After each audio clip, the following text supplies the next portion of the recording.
अस्सलाम वालेकुम दोस्तों, उम्मीद करदा ठीक ठाक होंगे।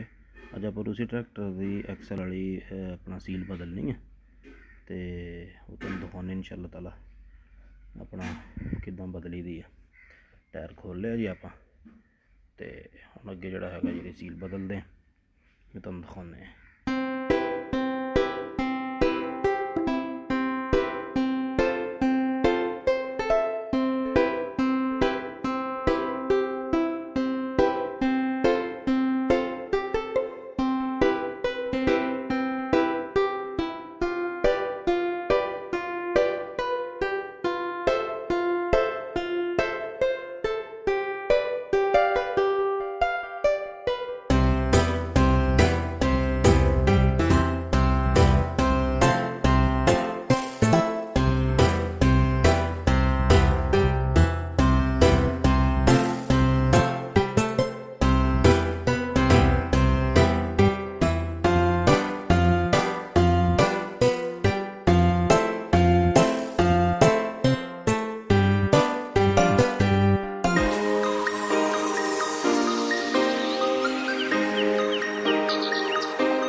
लो जी माशाल्लाह अपना ट्रैक्टर जोड़ा मतलब सील सी वो पै गई है जी।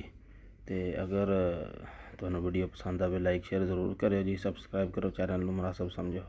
अल्लाह हाफिज़।